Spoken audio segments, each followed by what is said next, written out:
Hello and welcome, everyone. We are back today on the 7th of May, 2022, and Michael's joined with me here on Skype. And I know that he's had a busy week, and so have I.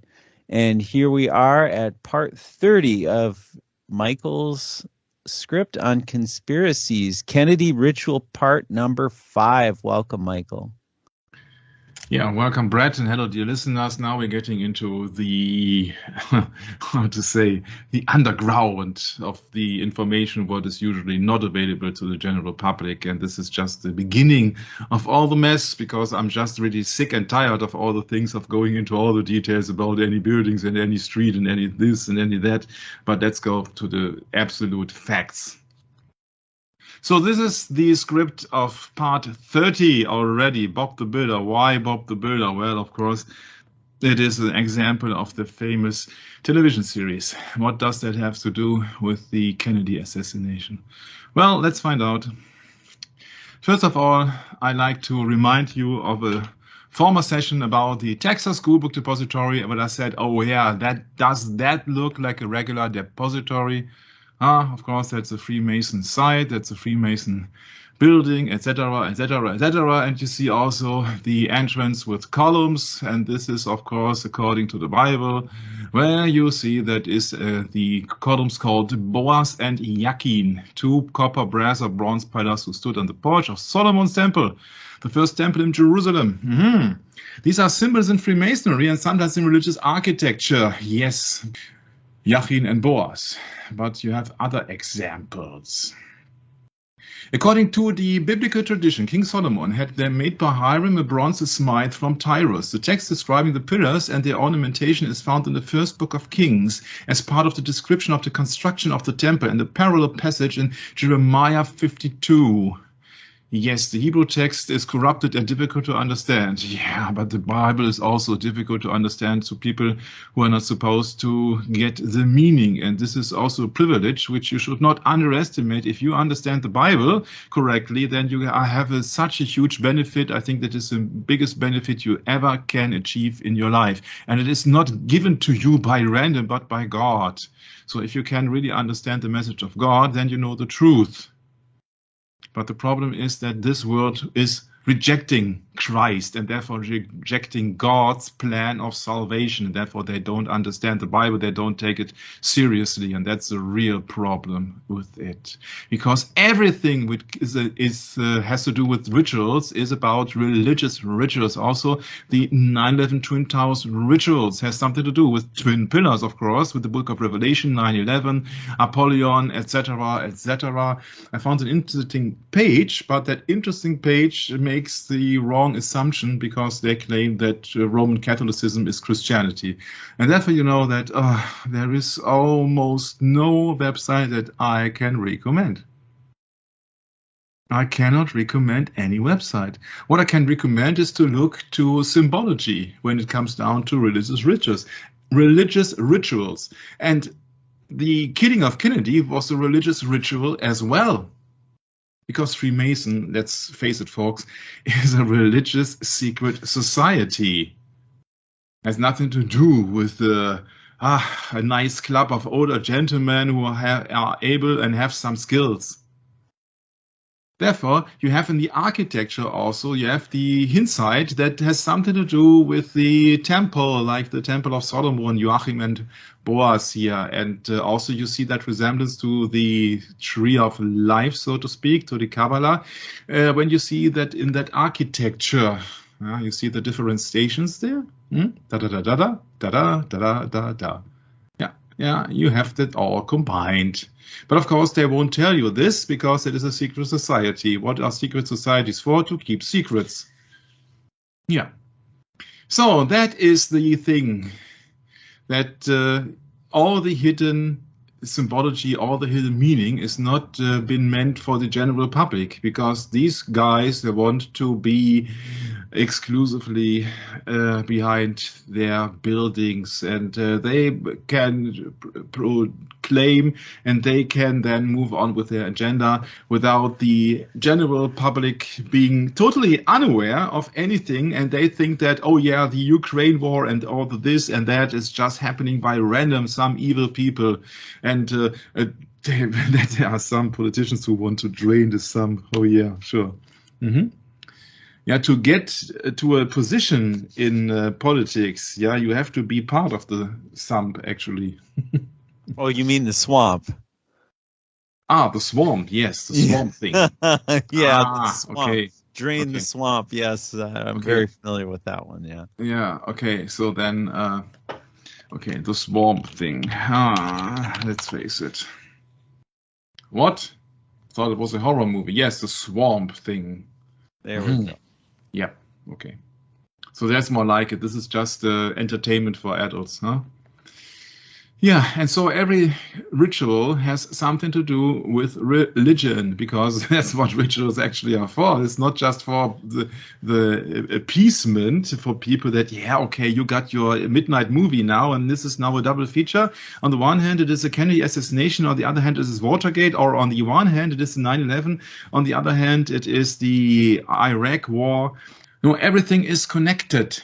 Yeah, so they are approaching with the agenda from one goal to the next goal. So Kennedy was just a step, and then we will move on to the other things. There are so many people who have foreknowledge, and therefore this 9/11 ritual also has to go according to some numerology, to Kabbalah, has to go according to their system. But we done already a session about that of Story 77 and Flight 93. So this is all symbology. It has nothing to do with the real events, actually. It's just not that it must happen. It's just the general audience must believe it. That's the thing. It is about religion. It is about belief. Yeah. So when you go about Freemasonry, for example, you got the famous number 33. And Building 7, of course, was evacuated on 3:30 p.m. by the 33rd commissioner, so to speak, of the New York Fire Department. And you got also many other resemblance to Freemasonry. But I don't want to spend so much precious time on that, because everything, of course, is related to the church, which is the Roman Catholic Church in general, consisting of several branches. For example, the most infamous should be the Jesuits nowadays. So that everybody has been briefed before, and nobody would get a certain decent or supreme position in the United States Senate or anywhere else who is not briefed and checked before by these clergymen who actually are the deep state. Yeah, so if you see all the different connections, they got one thing in common. They are not representative of the state. These people are representative of the deep state, and the deep state is the state which is the only state who is the combination of state and church, which is the Vatican. And this is history which is running now since in the modern days, since 1929, with the proclamation of the sovereignty of the Vatican by the Lateran Treaty by the Italian fascist dictator Benito Mussolini. Yeah, that's almost 100 years. So I would expect that in 2029 that a big celebration will happen in Rome. All roads lead to Rome. Yeah, and so you see that two become one. Two World Trade Centers become one World Trade Center, as above, so below, two pyramids in one building. That is the purpose of that building. Of course, there is the antenna, because you have to be very close to their god, which is the Mammon, of course, because that needs much money to build, and it is forbidden in the Bible to build any skyscrapers. But the audience, people, general people, don't care about the Bible. They think that it's all being done by random, that the Egyptian pyramids as well as the Trade Center resembles the similarity to Orion's belt, which is then, of course, has something to do with Osiris, which is, of course, the patron, so to speak, of Freemasonry. And what kind of a country is the United States of America? Has been founded officially by Freemasons. Of course, Freemasons also a cover, but I don't care. That's the problem here, that I cannot recommend any website here because the website is mixing everything up, because they say that, yes, the religion is all the same. Yeah, it's all the same. Christianity is a continuation of solar worship. Personified. There's somebody who cannot write and type properly. Personified. I have to correct even typos from people. And the cult of Baal. Right. Yeah, you see, to rule planet Earth, which is not a planet, where to start? Yeah, so I cannot recommend any website. I only look for websites to get some interesting facts, and then I combine the thing together, and then I am comparing it to the Bible. That's the method I'm using, and I have a certain system with it, which I introduced in German. It is called KISS. Keep it simple, stupid. Yeah, don't go for fancy explanations, but just keep it simple. Yeah, of course, the Roman Catholic Church, they have their pagan trinity for God. And the Mother of God, Maria, and Jesus, which had nothing to do with what the Bible tells you about God. Maria is excluded. Yeah, it's also this is just true for Catholicism, but don't misjudge Catholicism with Christianity. It's nothing to do. But you see that I think that many websites, Brett, are there for a certain purpose. On the outside, or at first glance, they seem to, we educate the people and this is finally blowing everything up. And but at a second glance, you see that, oh no, they are deceiving the people. Yeah. So you have websites who are doing it 98% correct, but then when it comes down to the real belief that Jesus Christ is the only begotten Son of God, without him there is no salvation, then they fail. Because the only goal of Satan must be to keep the people away from the belief in Jesus Christ, so they will not be saved. That is his only purpose. But that is not that the people want to see, because people don't believe in Satan. And if they don't believe in Satan, they don't believe in Jesus Christ as well. So I spare you with all the details here, but when you come down to the 33, it's interesting that the Pope John Paul I just ruled 33 days. And it's also interesting because the German Concordat, when it was been signed, it is not the Lateran Treaty, was also signed with Germany, which is still valid up to this very day. Now, we are not Nazi Germany anymore officially, but the Nazi treaty with the Vatican from 1933, once again, 33, the year when the Nazi officially took over in Germany from 33 to 45. Yeah, so that is still valid today. So the Federal Republic of Germany has said and officially quoted that the contract with the Roman Catholic Church, the church-state contract called Concordat, is still valid up to this very day. Interesting, huh? So Nazi laws are still valid here in that country.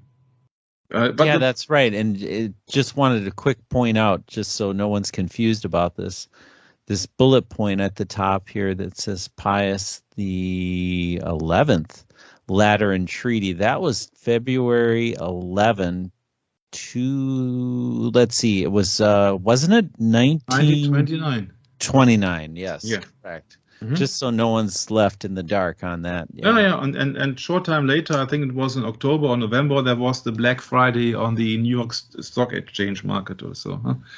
Black Friday, yes. That's right. Does not happen randomly. Black Friday. Oh, Friday once again, because in the Roman Catholic Church, Friday usually is the day when 1929. Yeah, 1929. Yeah.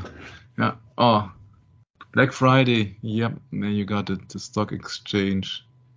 Oh, it is not available in English. My. Yeah, Black Sunday. What is that? Schwarzer Donnerstag. 24th of October. Yeah, Schwarzer Freitag. So Black Thursday in America, but it's similarly called Black Friday in Europe for the same event. For the 24th of October 1929, for the biggest crash of the stock market in history, is the origin of the Great Depression at the USA and the world Weltwirtschaftskrise, which is the world economy crisis. Yep. Okay, but let's get back to the script. Because we go into the religious history of the assassination of John F. Kennedy. And first up is coming 1 Kings chapter 6. All right, so 1 Kings chapter 6, verse 1. And it came to pass in the 480th year after the children of Israel were come out of the land of Egypt, in the 4th year of Solomon's reign over Israel, in the month Ziph, which is the 2nd month, that he began to build the house of the Lord. And the house which King Solomon built for the Lord, the length thereof was 60 cubits,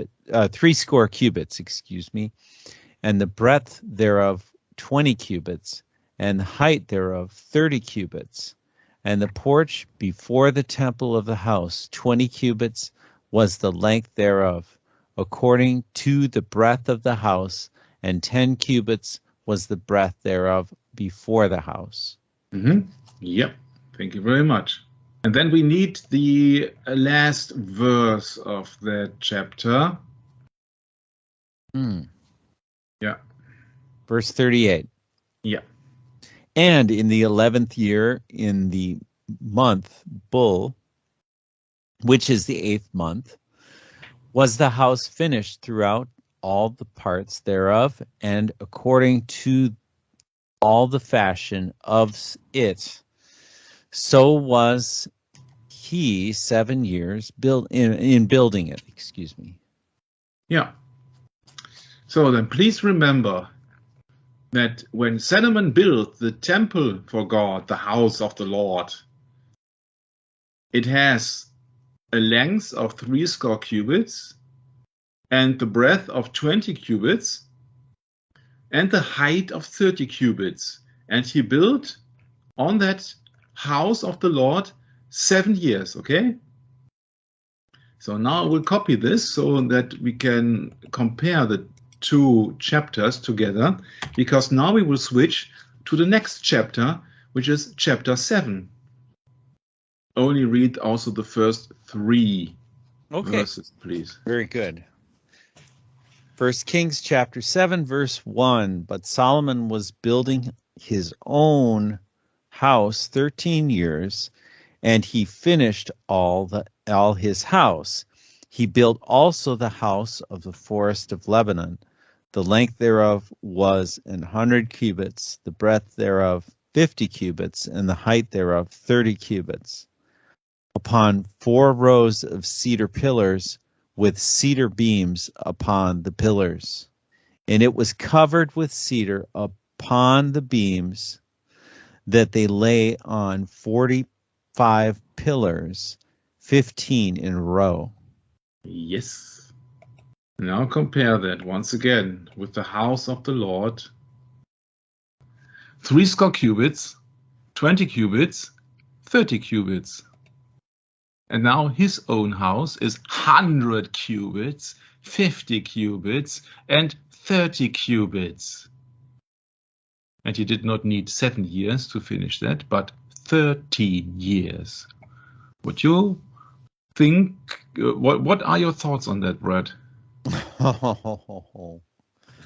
Well, I know 13 represents another little interesting part of Jewish mysticism.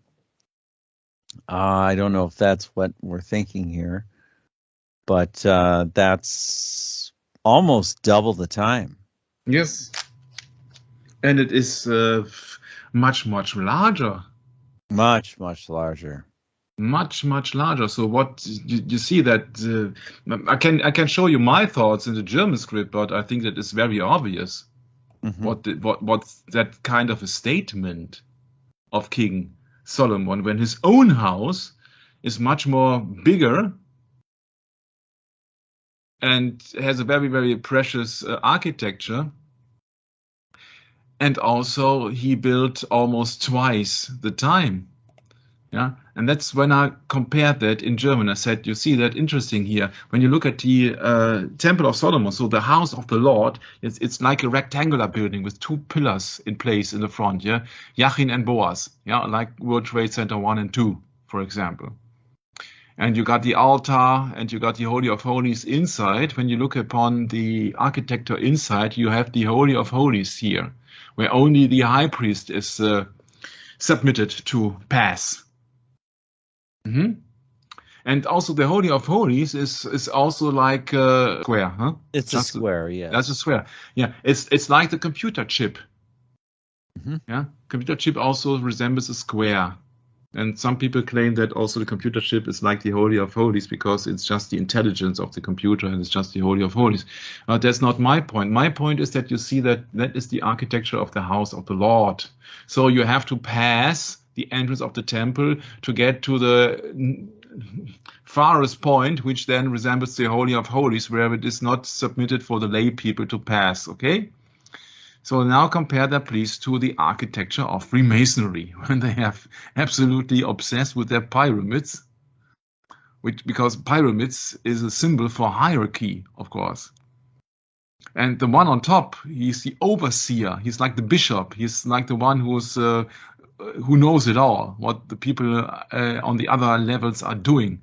But if you are on the lower level, you don't know anything about the people who are doing on top of you, even not who these people actually are.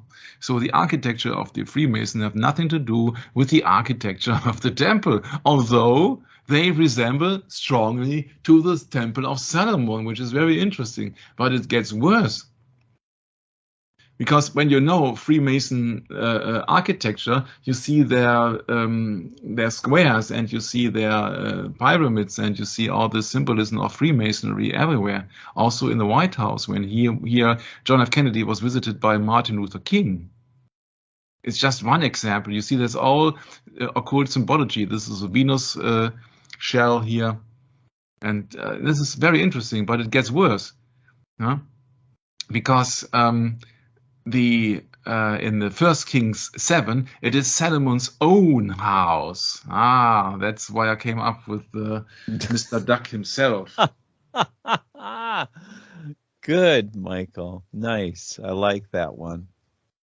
Reminds me of Jörg when we made that special little present for all our friends who may not enjoy the cartoon image of Donald Duck representing Donald Trump. Mm-hmm. Yeah. Becoming president in 2016. Yeah. Mm-hmm. Yeah.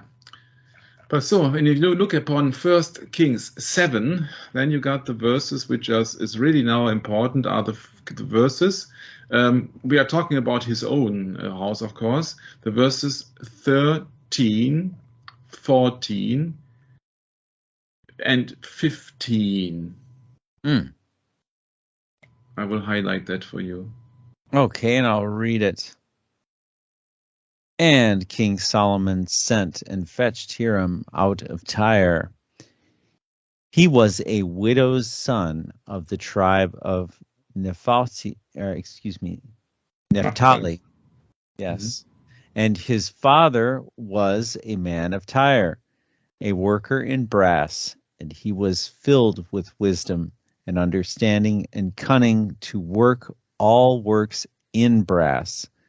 And he came to King Solomon and wrought all his work, for he cast 2 pillars of brass and 18 cubits high apiece, and a line of 12 cubits did compass either of them about. Yeah, thank you, Brett. And these are the most important verses which we have to deal with in this and the next session.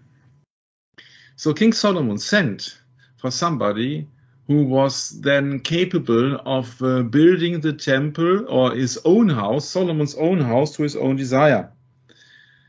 And he cast 2 pillars of brass, 18 cubits high. Can you imagine why 18? Oh, sure. 6 plus 6 plus 6. Yeah, exactly. And it gets even worse. But then I have to switch again to my own script, because now it gets really interesting. I hope so.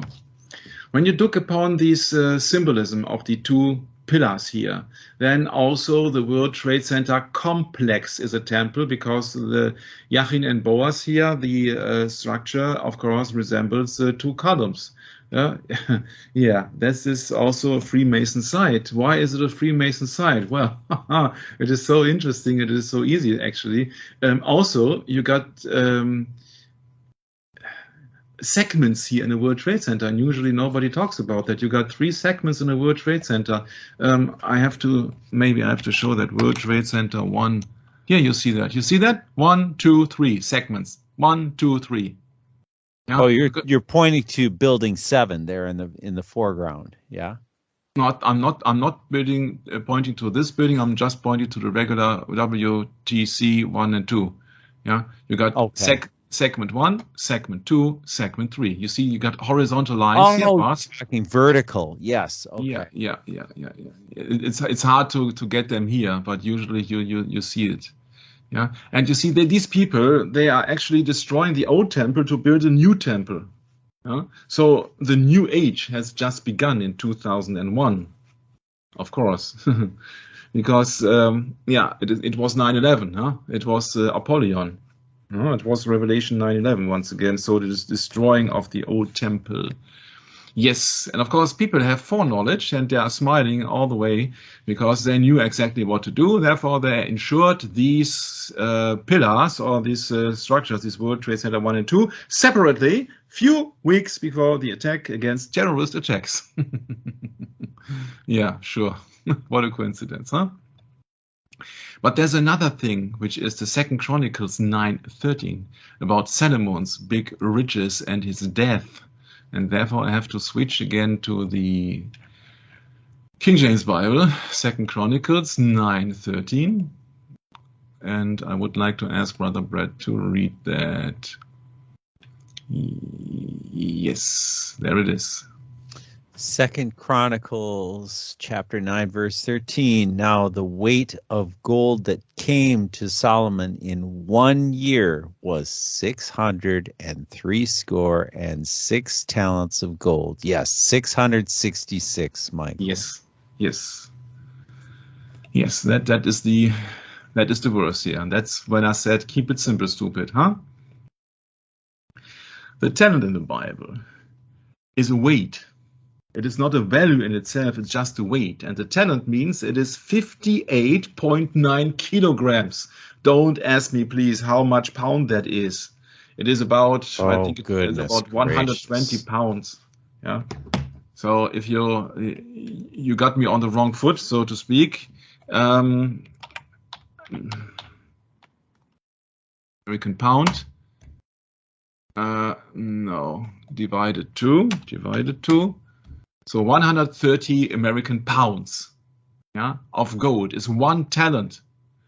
And I just calculated that in euros and in dollars to the actual gold exchange from this week. Yeah, so 666 talents of gold, what King Solomon got, is about $2.3 billion. With a B. Oh. But, and now this is equivalent also to the official wealth of Donald Trump, about $3 billion. But just wait, what does the Bible tell you in 2 Chronicles? Yeah, in 1 year. So this King Solomon was the wisest guy, but the problem is he was also obviously one of the most wealthiest guys. And he did equip his temple or his house, far more elaborate and far more luxurious than the house of the Lord. It's bigger. It took longer to establish, to etc. to build. So the for the love of money is the rule of all evil. I don't know Solomon in person, of course, but according to the comparison between 1 Kings 6 and 1 Kings 7, I'd say that he was a little bit over the top. Yeah. So that's also when you now compare that to Revelation 13:18, which we will do in a short amount of time. Revelation 13:18. There you go. I hope it's big enough to read, Brett. Sure. Okay. So here is wisdom, right? Revelation, you said 13, yes? Yes. Chapter 13, last verse of the chapter, which is 18. Here is wisdom. Let him that hath understanding count the number of the beast. For it is the number of a man, and his number is 666. Yes. So these are the only two times in the Bible, one in the Old Testament, in the 2 Chronicles, and one in the New Testament, in the book of Revelation, when it has been stated about the number 666. The only two times. And these twos are connected, because we haven't read the condition for the number of the man in 666. That is here, that is worship. This is worship, and therefore I think that I made the error. I think we should read 15 to 18 actually. Oh, sure. I'll read it quickly. And he had power to give life unto the image of the beast, that the image of the beast should both speak and cause as many as would not worship the image of the beast should be killed. And he causeth all, both small and great, rich and poor, free and bond, to receive a mark in their right hand or in their foreheads, and that no man might buy or sell save he that had the mark, or the name of the beast, or the number of his name. Here is wisdom. Let him that hath understanding count the number of the beast, for it is the number of a man, and his number is 666. Mm-hmm. And now, what is the combination of the two chapters in the Bible when they speak about 666? In the 2 Chronicles 9:13, it is the talents of gold.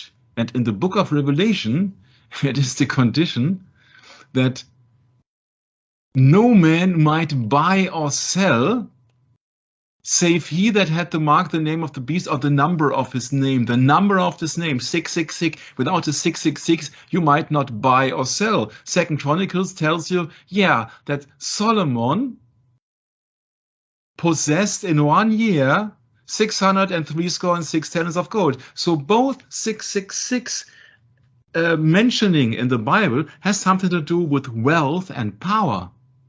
And of course with worship here in the book of Revelation. But it is buy and sell. So it has something to do with trade. It has something to do with money, with material power. And we know all who's the so-called God of this world in Luke 4 and in Matthew 4, who said that whoever will bow down and worship me, I will give him all the power and glory of this world, so to speak. I cannot tell that from memory. That is most obviously mentioned here in Luke 4. So that is the condition of Satan. It's been called the Lord or the God of this world. So the little God of this world. Yeah. The devil said, would you care to read it? Sure, Michael. 5 to 7. Sure. We're talking, we're in the book of Luke 4. Luke 4, right. Okay. And the devil, taking him to an high mountain, showed unto him all the kingdoms of the world in a moment of time. And the devil said unto him, All this power I will give thee, and the glory of them, for that is delivered unto me, and to whomsoever I will give it. If thou therefore wilt worship me, all shall be thine. Yes. So 666, or money and wealth, has been given to the people who are worshipping Satan.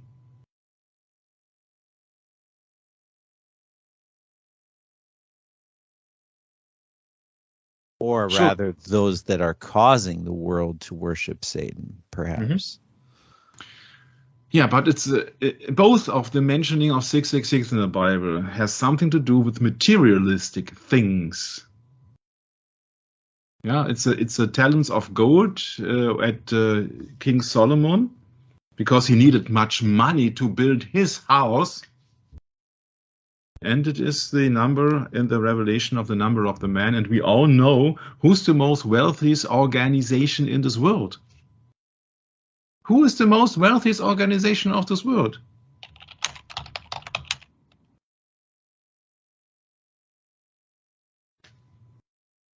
This is the most powerful organization in the world with the most money. My precious. Mm-hmm. And it's a sun religion. And 666, we know that from the Science of the New Religion, is the addition of 1 plus 2 plus 3 plus 4, all the deacons of the zodiac. So it is a sun religion. And there's also much more to it, because the old title of Vicarius Filii Dei, so Vicarius Filii Dei in Roman numerals also achieves 666. Either way around, you see, this has something to do with materialistic things, with pagan things, actually. It has nothing to do with real God-believing Christian. 666 is just the number of the sun god, and the sun god, of course, yeah, of course, it's a pagan god. It's Nimrod. It's everywhere you would like to do it. It's Lucifer, Satan. Yeah. So that is the depiction here.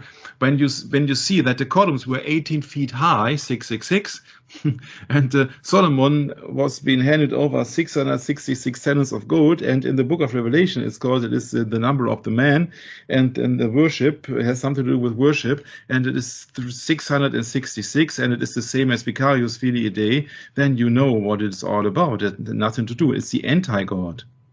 It's the anti-God who is playing with materialism, with money and power. Yeah, and you have these 666 mentioned everywhere. Yeah, event 201.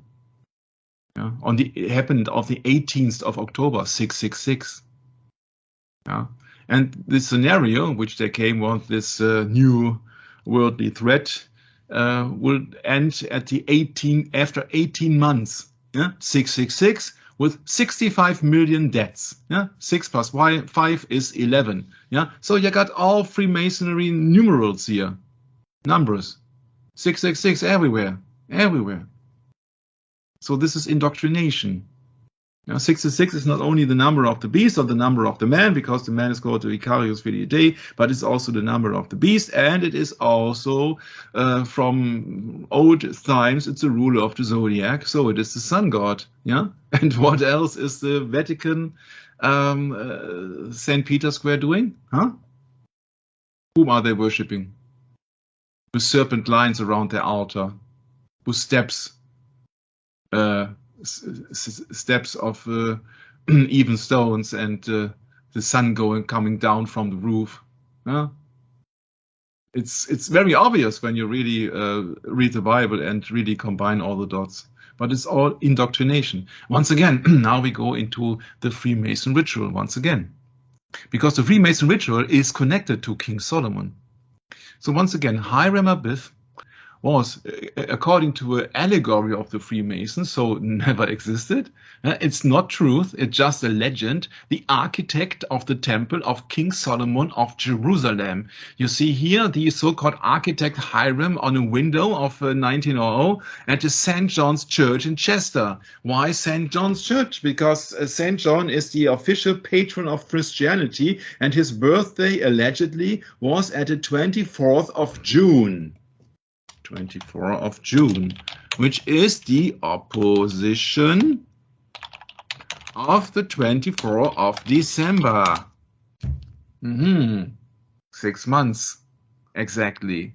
Yeah, so nobody knows what the actual birthday of the real John, of John the Revelator, of the John the Baptist would be, but of course, in legend tells it all, huh? So Hiram. And that is the problem, because that has nothing to do with the real history which has been mentioned in the Bible.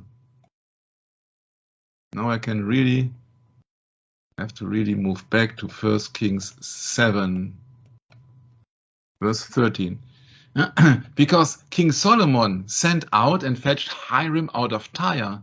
He was a widow's son of the tribe of Naphtali, and his father was also a man of Tyre, a worker in brass, was filled with wisdom and understanding and cunning to works all work in brass. And he came to Solomon and wrought all his work.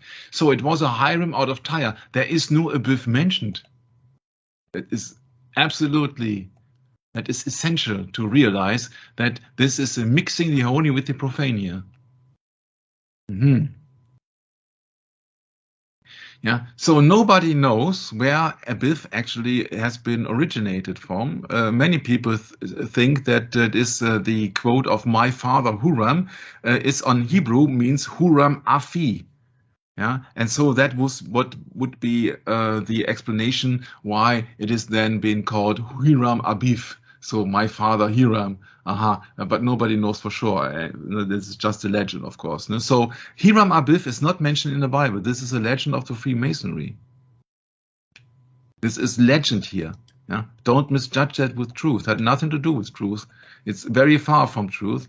Yeah, this is now picking something out of the Bible, and then having your own legend around that, and building a legend, and pretend to be a biblical character. So Hiram Abiff, or the widow's son. The widow's son, interesting, because you see, it's a widow's son of the tribe of Naphtali, but not called Abiff. It's just Hiram out of Tyre. Is a central character of an allegory presented to all candidates during the third degree in Freemasonry.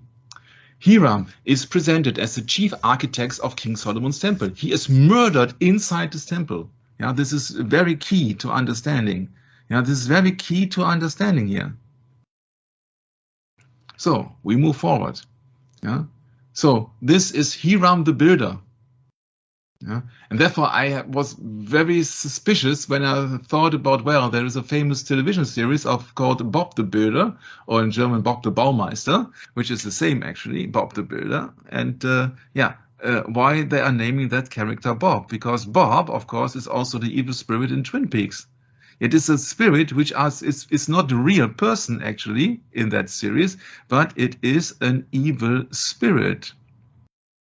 And that evil spirit is possessing the murder in that series, and is only visible in a mirror because it represents the reflection, or represents the darker side of that individual looking through the mirror. And the mirror is one of the most dangerous symbols in occult circles.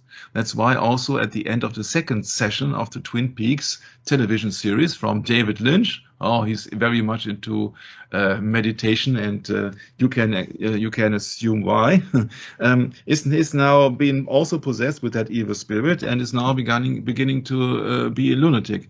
And Bob can also be read in a mirror. So in a mirror image or mirror writing, Bob looks almost exactly the same, because the B also looks similar to an 8, and the 8, you see that in a mirror, looks always the same. This is the assassination site of John F. Kennedy. This is, of course, the temple of the Freemasonry called the Dealey Plaza. And you see, now you got the revelation here, real revelation. Yeah? This is an allegory That never happened to all candidates during the initial rite of the third degree in Freemasonry, which is actually the Master Mason, MM. And MM, I've been told, is also a synonym, a symbol for 33. Hiram. So Hiram Abiff, not the biblical character, but the legendary character. Hiram is presented as the chief architect of King Solomon's temple. He is murdered inside his temple by 3 ruffians after they failed to obtain from him the Master Mason's secret passwords. The themes of the allegory are the importance of fidelity and the certainty of death. The tale of Hiram Abiff is passed down in Masonic lodges underpins the third degree. It starts with its arrival in Jerusalem and is appointed by Solomon as chief architect and master of works at the construction of his temple. As the temple is nearing completion, 3 fellow craft masons from the workforce ambush him as he leaves the building, demanding the secrets of a master mason. Hiram is challenged by each in turn, and as each refusal to divulge the information, his assailant strikes him with a mason's tool, differing between jurisdictions. Yeah, and that's the key thing. That's the key thing of the assassination of Kennedy, because wasn't it so that also the Warren Commission, as well as the United States House Select Committee on Assassinations, agreed with the Warren Commission, mission means the sending out of agents of Jesuits, that Oswald's 3 rifle shots caused the injuries that Kennedy and Connolly sustained. Yeah, remember, 3 ruffians and 3 attempts on the life, on the killing of the alleged Hiram Abiff in the 3rd degree Masonic Master Mason initiatory rite of the Freemasonry. This is key to understanding. 3 is the magic number. This is a ritual, a Freemason ritual in a Freemason country, in a Freemason county, in a Freemason city, in a Freemason site, in a Freemason temple, made by Freemasons. Because it's part of their religious belief. Everybody who is a high-ranking Freemason had gone through this initial rite of the Master Mason, of the killing of the chief architect of King Solomon's temple. Therefore, only 3 shots are possible in that ritual. It may never be 2 shots, and it may never be 4 shots, it may never be 5 or 12 or 25 whatsoever. It has to be stuck with 3. Otherwise, the ritual would not function. It is key to understanding that the number of 3 shots has to do with the initiation into Freemasonry. And therefore, they present you with all this fancy stuff in the museum of the Temple of the Muses of 3 shots. Never ever the Warren Commission or the House Commission and Selectee and blah, blah, blah, any official government organization will tell you, oh no, just we have made some error, it was 4 shots or 2 or 5 or what else. Never ever, because the ritual then won't work. So it has to be 3 shots. That's key to understanding, and this is just the beginning of all the mess. Because the Warren Commission itself says the number of the shots, the consensus among the witnesses at the scene was that 3 shots were fired. But consensus does not mean truth, doesn't it? However, some heard only 2 shots, while others testified that they heard 4 and perhaps as many as 5 or 6 shots. The difficulty of accurate perception on the sound of gunshots require careful scrutiny of all this testimony regarding the number of shots. The firing of a bullet causes a number of noises. The muzzle blast caused by the smashing of the hot gases, I'm getting tired by reading that, which propel the bullet into the relatively stable air at the gun's muzzle. The noise of the bullet caused by the shock wave built upon the head, the bullet's nose, and it traveled through the air. And maybe there some old housewife was then rattling with all his pancakes, and something else went down, and the child's balloon was being destroyed. Yeah, you can make up any fairy tales. And maybe there was also a lawnmower exploding. Yes. But it has nothing to do with the real reason of the 3 shots, because it has to get according to the Freemason ritual, for crying out loud. Yeah? The Rowan Commission is a hilarious number of fairy tales.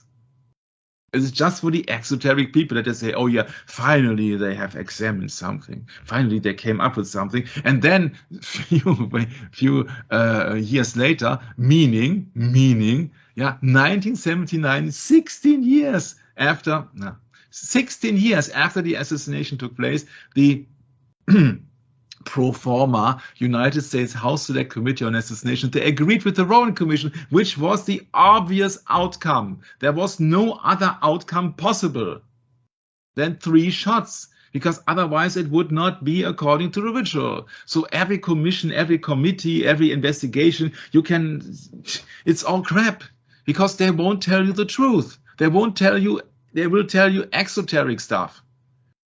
And it's just a consensus. It has nothing to do with truth.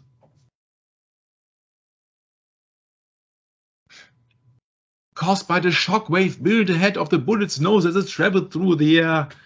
Yeah, I imagine then Madonna is making a song out of it. The consensus among the witness.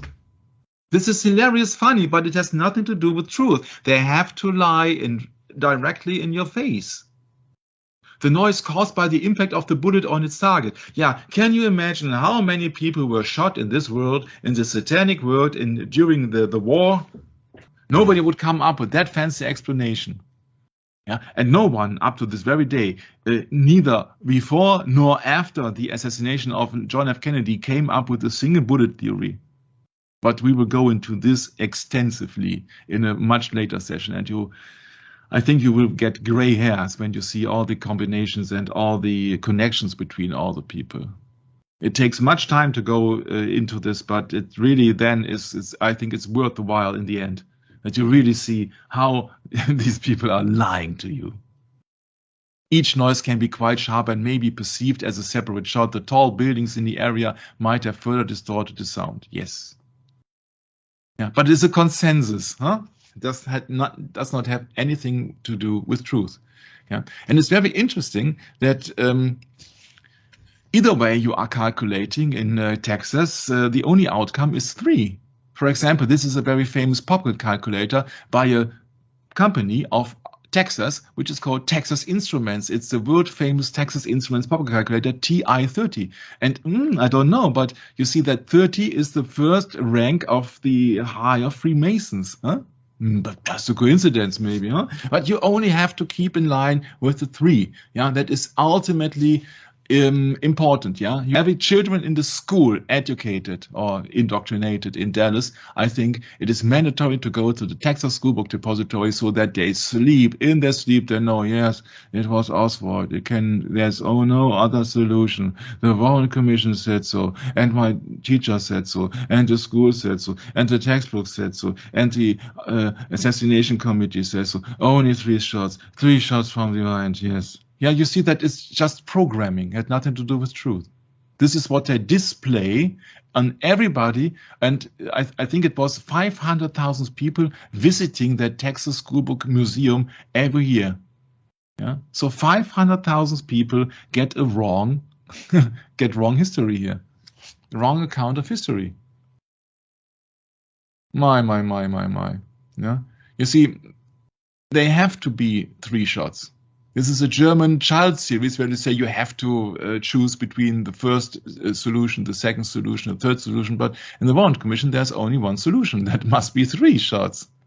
Yeah, and even in that children television series, what I was looking in 1972, 73 or 77 here, okay, 77. When I was about 10 years old, they said, "Oh yeah, the Dome of St. Peter is it 100 meter?"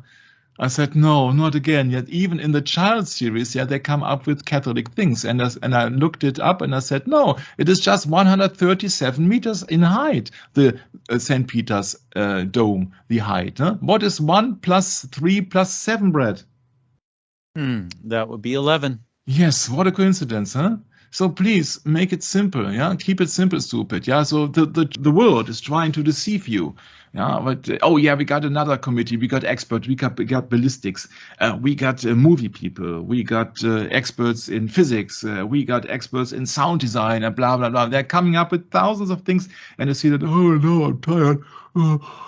I stick with the official theory because I'm running out of breath. I'm running out of time. I'm running out of money. I'm running out of interest. Yeah, because they make it on purpose too complicated. But if you know that it is a Freemason temple, then you know that it's initial rite, and you know that only 3 shots are possible. Keep it simple, stupid. And I'm stupid. I have to look up everything. I have to ask everybody. I have to look upon books. I have to read things. Yeah. Michael always says, keep it simple, stupid. Great advice hurts my feeling every time. Yeah, sometimes some kisses are very not tasteful. Sorry, I have to laugh. Sometimes you have to have humor in it. You see that you can't cope with the satanic world if you really look behind it. Yeah. And I think they are doing it on a purpose. We here in Germany or in Europe, we have a PISA studies from the University of Pisa, where, by example, Mr. Galileo was educated. Yes, and I think that they have their markers and they are checking the intelligence of the youngsters in the school systems, I think on purpose, not to educate them, but to see that, when we will succeed to dumb down all the nations. That is my absolute inner belief that they are doing that study on the PISA study. I don't know if that is familiar in the United States of America, Brett. Is that familiar? No. Of course, I'm not looking into these things as of lately either. Okay. So it might be. Yeah, but there is an index, you see that, and they are checking the intelligence, and it is, I think it is severely dropped in the last 20 years because people do not, they cannot calculate on their own. They all have to do, they have all dependent on their smartphones. Okay. So Hiram Abiff, or the widow's son, we know that is a legendary character, is not Hiram of Tyrus, because that character, Abiff, is not mentioned in the Bible. Yeah, so it is not mentioned in the Bible. Yeah, you see that you can type in Abiff and you will get 0 results. Yeah, 0. Abiff with double F and 0 results. Yeah, so this is legend. And now you have to go to the next step, because in the Freemason initial rites of the Master Mason, 3rd degree, it is the central character of an allegory presented to all candidates during the 3rd degree in Freemasonry, Master Mason. Hiram is presented as the chief architect of King Solomon's temple. He is murdered inside this temple. And this is Dealey Plaza. According to the ritual, there's only one possibility, and this is the murdering inside the temple, because he was the chief architect of their temple. Of course, JFK was not the chief architect of that temple, but they don't care because it has to go according to the laws of Freemasonry. Therefore, Mr. John F. Kennedy could not be killed in Fort Worth. He could not be killed on Main Street in Dallas, Texas. He must have been killed inside the temple. And inside the temple means that the temple begins more or less with the Osiris obelisk, which is exactly here. So Kennedy was coming from Main Street, going right on Houston Street, and then with a very sharp left turn, passing the Texas Schoolbook Depository, which was just been leased by the Texas Schoolbook Depository Company in early 1963. Oh, what a coincidence. Yeah. And from that window, and this window of that Schoolbook Depository, I can tell you, Texas Schoolbook Depository, 6th floor window. I hope you understand that I am just a little bit slower than usual. Yeah, so that is the very window here. We will see an enlarged image here. Come on. Yeah, very fine.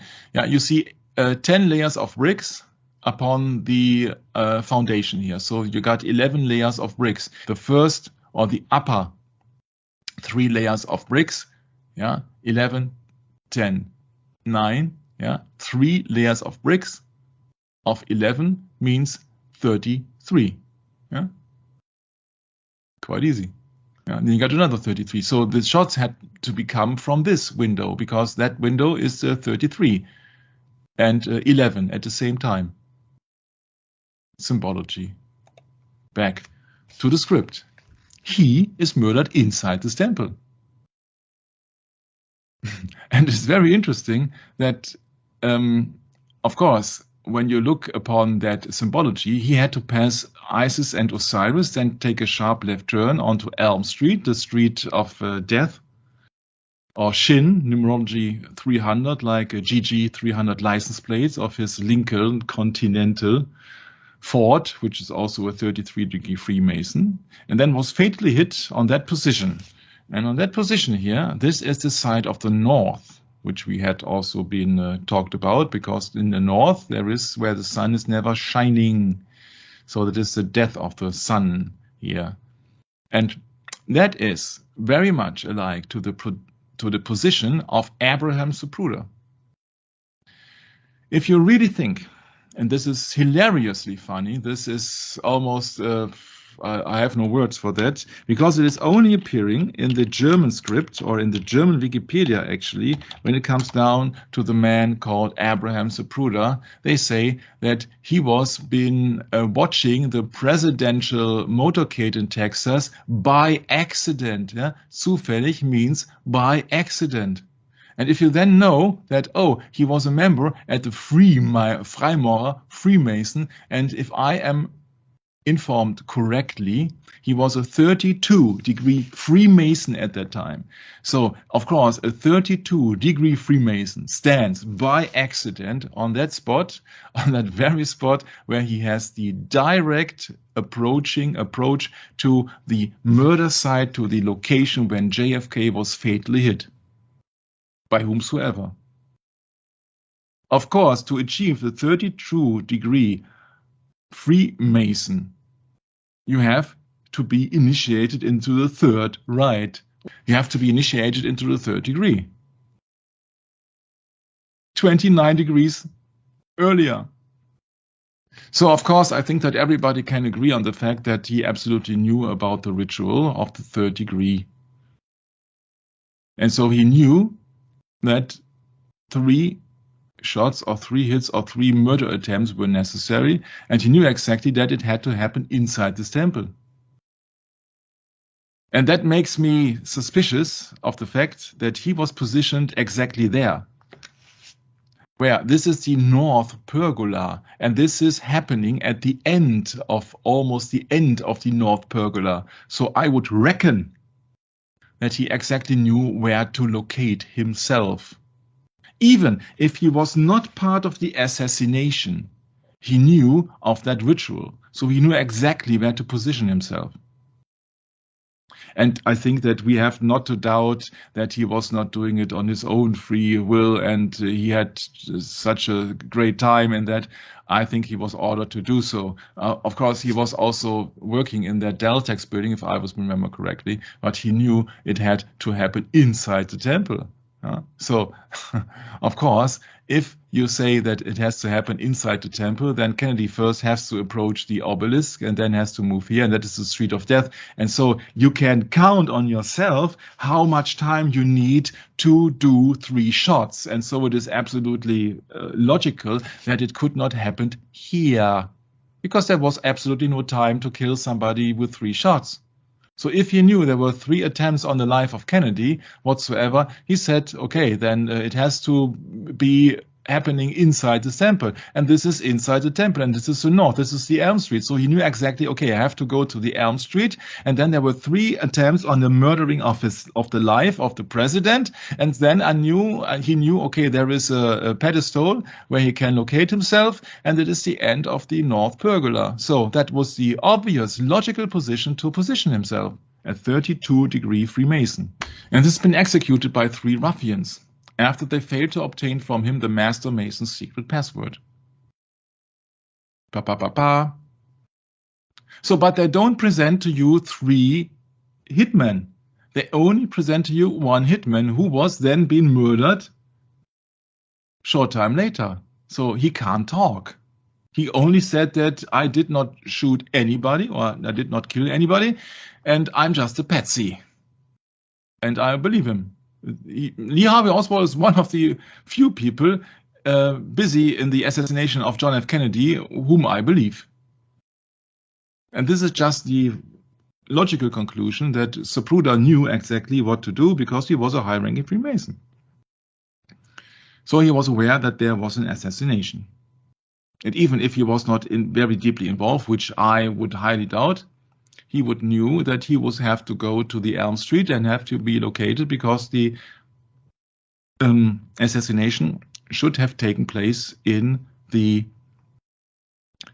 the temple. Inside the temple. That's the condition here. Inside this temple. And we will go into this very elaborately in the next session. But 3 ruffians, it goes much, much more further. But I cannot do that in one session because the entire rituals and all the things in it, I cannot display because it is very complicated to look at all the things and what they have done. It takes months to go into this and all the sources and all to read all the books.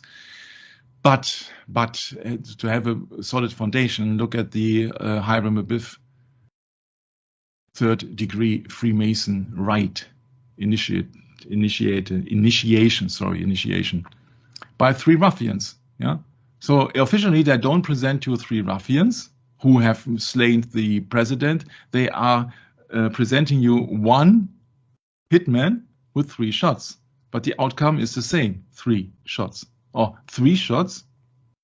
And of course they have to have then the blame on Lee Harvey Oswald. But it goes much, much further than that because you also got the resemblance of the 3 ruffians. It goes much, much further than that. Yeah, remember, 3 ruffians. There you go. The 3 tramps are 3 men photographed by several Dallas area newspapers under police escort near the Texas Schoolbook Depository shortly after the assassination of United States President John F. Kennedy on November 22, 1963. Since the mid-1960s, various allegations have been made about the identities of the men and their involvement in a conspiracy to kill Kennedy. This picture is part of the ritual. This picture is just to mislead the people into believing, oh yeah, the police is now examining the case and they have found these 3 men. Yes. Do you know where they found these 3 tramps? This is the official title of these people, the 3 tramps. In the Freemason rituals, been named 3 ruffians. These people were found in a train wagon after the shooting behind the Texas Schoolbook Depository.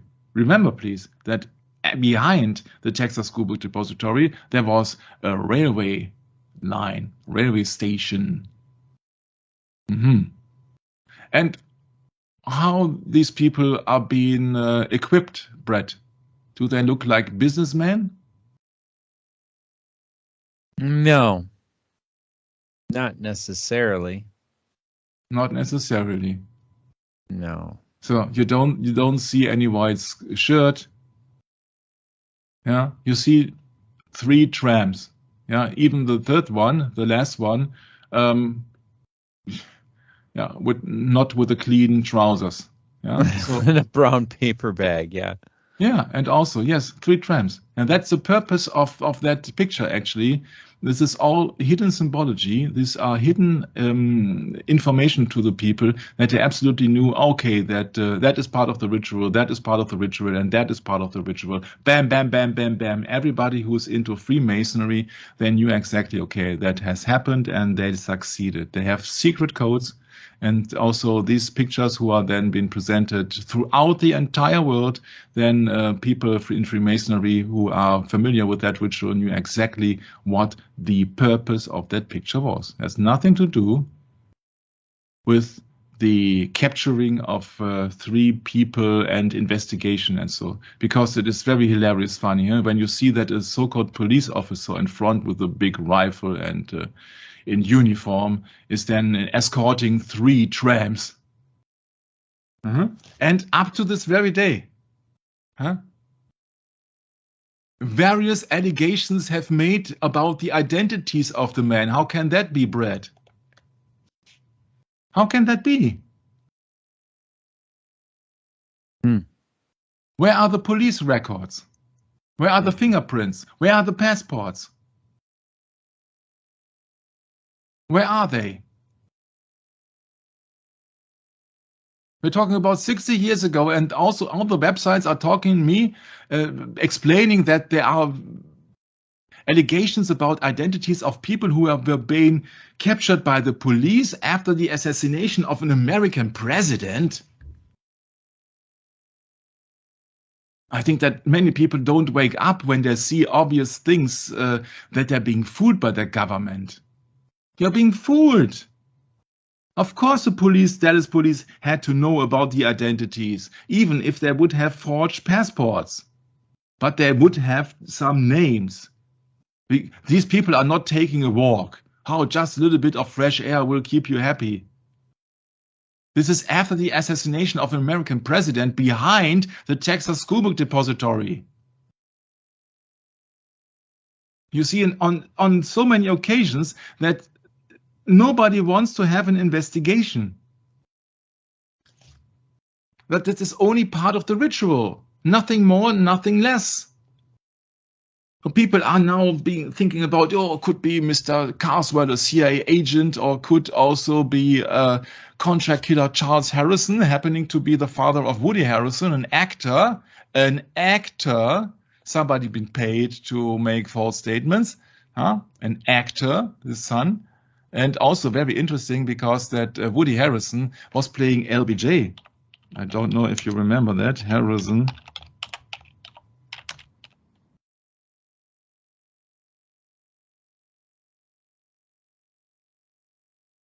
Yeah. Official trailer, Lyndon B. Johnson, official trailer, Woody Harrelson as Lyndon B. Johnson. Isn't that funny?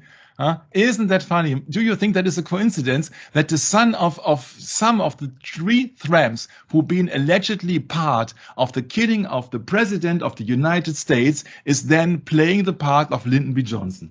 My. So many coincidences there, huh? So these people were not disguised as a tramp hiding in a railroad car. These people were there to be picked up by the police. They were waiting to be then displayed to the general public. So yeah, the police is now cleaning the area, but actually it has been a part of the Freemason ritual. Yeah. On the railroad car behind the grassy knoll from where witnesses claim to have heard gunshots. Yes, sure. In September 1982, contract killer Charles Harrison, while wanted for the murder of federal judge John H. Wood, confessed to killing Wood and President Kennedy during a 6-hour standoff with police in which he was reported high on cocaine. Of course, afterwards he said, oh yeah, that was just about me being under the drug or what else. Yeah, but what do we expect from all these people who are not just playing tricks on you? He was part of a ritual. I cannot prove if he has shot, but that's not the thing. You see, all the people who are writing about, it could be this, it could be him, it could be otherwise. Yeah, of course, in the book Crossfire, the plot that killed Kennedy from Tex Mars, he says, three tramps drew national attention when comedian, social activist Dick Gregory and other claims that 2 of the men were none other than CIA operatives and Watergate conspirators E. Howard Hunt and Frank Sturgis. The allegation was repeated in the book Coup d'etat in America. But the problem is that E. Howard Hunt was that fellow that a few sessions ago said, yes, we always said with an admiring voice that the Jesuits have the best secret service in the entire world. So you're speaking with a CIA agent praising the Jesuits, and you really think that from these people there comes something out of truth? There is nothing true in them. These are followers of Satan. These are followers of the father of lies and the murder from the beginning. These are contract killers, CIA agents. So all their witnesses and testimonies, you see that you can throw it in a garbage can. Throw it in a garbage can. It is just part of the ritual. That's all that counts. You see, you can keep yourself busy with things till the rest of your life. And we have finally reached the end of that session here. But it's all a Freemason ritual, and therefore it is not only a Freemason ritual, but it is a religious ritual. So now you know that your president, John F. Kennedy, was not being killed for the Federal Reserve. Your President Kennedy was not killed because of trouble with LBJ. Your President Kennedy was killed in a religious ritual, in the ritual of the third degree of Freemasonry. That is key to understanding that it can only happen inside a temple. And when it is happening inside a temple, when there is a murder inside a temple, then it is a religious murder. So the reason, the real cause for the killing of Kennedy can only be a religious one. Otherwise, they could have gotten rid of Kennedy much more easier, not in the broad daylight, not in the general public, quite more sooner and more easy, with poison and on any other occasions, not in the broad daylight with many witnesses. But it had been done on purpose. And there's much more to this ritual, which I would like to continue in the next session, because it is very late here, and I'm having so much. I have so much to do with all this research and that, but I find that very key to understanding that nothing happens by chance or randomly and by accident. It is just happening because it is happening, but everything which happened on that day serves a certain purpose, but it has just been distracted and it has been hidden from the public eye because these people who are usually watching, these are no initiates. They don't know what they are seeing. They're seeing some things, and there's here a shot, and there a shot, and there are people running here. There's a man with an umbrella. There's a marking. There is this. There's a shout. There is this, and there's a car, and there's a chauffeur, and there's a man with a rifle. And you see that they don't know nothing. This is just all used as information if you don't know the real purpose behind it. And I'm just showing you the real purpose behind it. It is a religious murder here. So he was being murdered by Freemasons in a temple. You knew that from before, but you have to really look upon the Hiram Abiff thing. And this is very key to understanding, and we will go much, much more into this ritual. You sometimes will not believe your eyes what you are seeing. This is just the beginning of the real deep investigation into the assassination of your beloved President John F. Kennedy. And so you see that it's all been religious murder here, a sacrifice. The king was sacrificed. The killing of the king John F. Kennedy, one of the kings of the earth.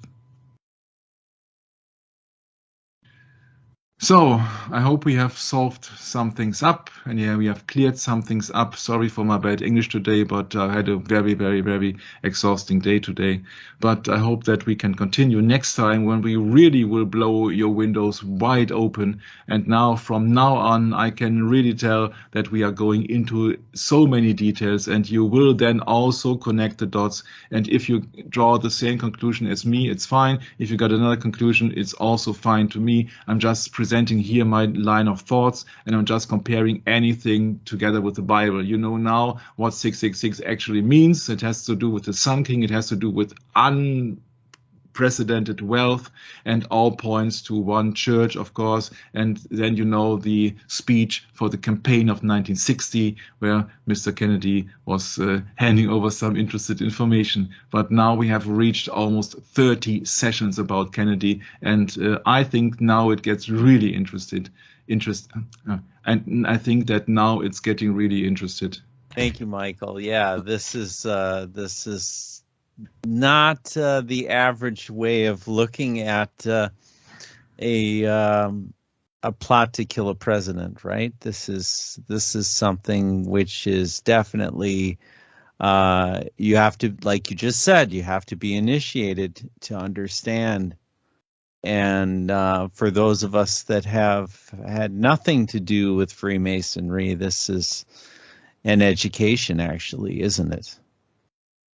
An education in the ways in which the serpent operates in these modern times. And of course, along with that, when you become a researcher in topics like this, people will accuse you of being involved in the ritual itself, perhaps. But nonetheless, we're here to bring salt and light to God's people, and that involves doing things that aren't of the ordinary, be wise as serpents and harmless as doves, Michael. Brett, I can assure you and everybody else that I was never any part of any secret brotherhood or secret organization. Everything that I know that. You know that. Everything that I did was asking questions to several people, and sometimes I'm just saying, Michael, people will accuse us of being part of it because, nobody trusts anyone. I understand that. I don't trust anyone. But so I just want to point it out. You see that I do that out of love for the truth. Yeah, many researchers, they stop at a certain point because actually they fear for their money, for their profession, they fear for their safety and for their life. But you see that it is our job to tell the truth. Yes, it is. It is our job, because otherwise, you see that I was never been looking into this kind of study. Because I love the truth and I hate everybody being deceived. And you really have to understand. Yeah. Yes, but you understand as well, Michael, that those who live godly in Christ Jesus shall suffer persecution. And sometimes we endure that persecution through false accusation. And there's plenty of that on the internet. Plenty of it. We see it all the time. Yeah, it's so hard to see that we are just running so small channels. Yeah, and the mainstream and all the controlled opposition also, they're running these massive propaganda channels everywhere, and advertisements and smartphones ads and all the stuff. You see that they are reaching billions of people. And if you look upon the subscribers of the channels and the number of hits and you see that there are many people missing, and so few people who are actually being capable to cope with the truth, because the truth really means that our world has been run by Satanists who love to kill, who love to betray other people, who just want to do everything behind closed doors and not want to have people like us exposing all the things. Right. Well, that's true, Michael, and that's just it. It's that both Michael and I are not of any significant wealth in this world. We're not here to sell you anything. We don't have anything for sale. We don't run any kind of merchandise. And, that's the point. We're not trying to give you false information. We're trying to represent the truth as best we can. Sure, we're going to fail here and there. Sure, we're going to get things wrong here and there. But that's what we ask, is with grace, that you might understand, that you listen to us out and hear the entire presentation. And you can't just do this in an evening. You can't just do this in an hour. It takes many hours to describe all of the intricacies of this. This is not something simple. And of course, that's the kind of society we live in, Michael. They want, well, it is simple, actually, because we're dealing with a biblical principle. We're trying to maintain that principle and match it up against what the world has presented to us as the truth, right, Michael? Yeah, and you see that here in that example with Kennedy. Sorry that I'm so exhausted today, but you see that in that example of Kennedy, that they are mixing everything around. There is no Hiram Abiff in the Bible. And in the Bible, he's been presented as Hiram of Tyrus, and he is not being murdered. You won't find that in your Bible. You can read that from start to finish, but you won't find that. He is not murdered in the Bible. It is just all a big scam. It is just a big mess up to have a kind of ritual and to treat the people like, oh yeah, now we have to pretend that to kill you. Yeah, so to threaten the people, to control also the Freemasons within, yeah, with fear. So that yes, now you are a master Mason because now you have to face death. You see where it all comes down. It has nothing to do with truth and it has nothing to do with love. So it has nothing to do with Jesus Christ. It has nothing to do with the truth. It is just another horror play for people in the same mindset, in the Antichrist mindset. It's a good way to say it, Michael, and I think we'll just close it down at that, huh? Mm-hmm. And next time we hope to take this to the next, as Michael said, the next step, which is, to be revealed. I don't know it. Michael hasn't told me much about it, but the important thing is to know that we as believers in Christ, having been born again, not born of the flesh, but born of the Spirit, we recognize what the Bible's trying to tell us. We adhere to that the best we can, and we match it up against what we're seeing and what we've been told. And we know that things don't match up. They're way off. And it's very interesting, Michael, that you bring this up, because it seems to me that this is just the same pattern that all kinds of other things have happened as well. That just, it's all insider, so-called secrets that are really no secrets at all. They're just uncomfortable things that many of us don't want to endure and listen out because, we're just not having enough time and not have enough energy. Look, I had a really stressful week too, Michael. I feel about the same. I'm really exhausted right now. And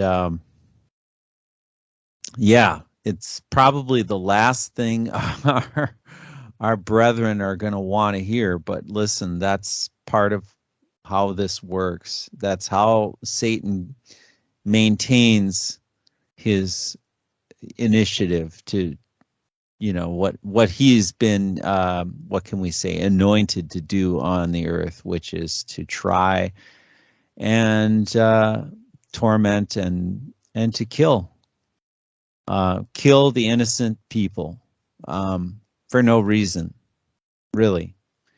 But I'm not saying Kennedy was innocent, but I'm just saying that he did expose quite a bit of what he was not supposed to. He was speaking out against things he probably never intended to speak out against, but when he found himself in that position, he acted accordingly. So, I guess everyone looks at it a little different, Michael. I wasn't alive when Kennedy was shot, and I don't think you were either. This was long before we were born, or not long, shortly before we were born, but still it's had a huge impact on the world at large, because what this means is we can kill whom we want in the ritual we want and give the explanation we want, and no one questions it. That's the real problem, isn't it? That's the real problem. And of course, the news has continued in that same trajectory ever since these days. And there's just too many things that happened in this time frame of 1963 that are, impacting us still today, and will continue to So thanks for your time, Michael. Thanks for putting all the energy into this study. Looking forward to the next sessions. And is that all you want to say, Michael, or is there any closing comments? No, just want to say thank you for your time, and I hope next time I will be more fit. But it needs to go out. It needs to be spread upon the real people who wants to hear the truth. Yeah, you can start your research from that point, and I hope that I can provide you with so much information, and everything will point to the religious background and not any federal laws or something like that. This is all deception. Everything which is going on in this world has a religious background. So the Bible is absolutely correct in 1 Samuel 8. And 2nd Psalms. It's absolutely correct. You see that if you have understood the Bible correctly, you don't need any worldly explanation. You don't only need to follow my 100 sessions of Kennedy, but maybe it is very interesting to draw other peoples to the Bible, maybe with the case of Kennedy. Yeah, I have that example among some brothers. Yeah, that a couple which I had the pleasure to meet. They were drawn to the Bible with the series Satanic Music Agenda, and then her boyfriend was being drawn to that by the conspiracy series in German, but nevertheless. Yeah, so that is the purpose, that we can approach it from several angles. We will not reach the majority of people. That would not be true possible, because the Bible only depicts the narrow path. But nevertheless, you see, that is our duty on the Sabbath to do something for the Lord in return for our life. That's at least my position here. So thank you very much, Brett, and Maranatha. Thanks, Michael. Yes, I was just going to look that up. Yeah, it's just been such a stressful week this week. So much going on as far as work and schedule, and yeah, it's going to be this way. Matthew 7:14. That's what I wanted to read. Because straight is the gate and narrow is the way which leadeth unto life, and few there be that find it. That's what Michael's talking about. It's not about a huge amount of people here. It's about a few that find it. And precious is it. That's the truth. Yep. And yeah, we can read a little more. Let's start. Oh, wow. Matthew 7 is so good. Well, really, we should all be reading the Bible all the time, because there's just so much more to it. The very beginning of the chapter, verse 1 starts out, "Judge not that ye be not judged." I mean, that's just a huge principle that we can think about in and of itself. Essentially, I think we've all felt this before, Michael. In our childhood, we've done something silly and stupid, or, spoke some lies, and yeah, we made false accusations, and we were wrong, and someone has corrected us. But in the process, we've made enemies. And that's what this verse is about. Judge not that ye be not judged, because when you judge someone wrongly, guess what? They see it, and then they mark you, and they might lash out. They might not. They might not ever talk to you ever again. Impossible to say, because it says here in verse 2, "For with what judgment ye judge, ye shall be judged, and with what measure ye meet, it shall be measured to you again. And why beholdest thou that the mote is in thy brother's eye, but considerest not the beam that is in thine own eye?" So I think we just leave it here, Michael, because we're both quite exhausted, but we're just asking our brethren here, just open the Bible and start reading passages like this. And it explains to you without any of us having to do any work, just the Lord and you, and his comforter will come once you recognize that, yes, being born again is necessary. It is a requirement. It is not an option to be part of the brethren. You must be born again. It's just that simple. Nothing to argue here. So we'll catch up with you next time. Maranatha.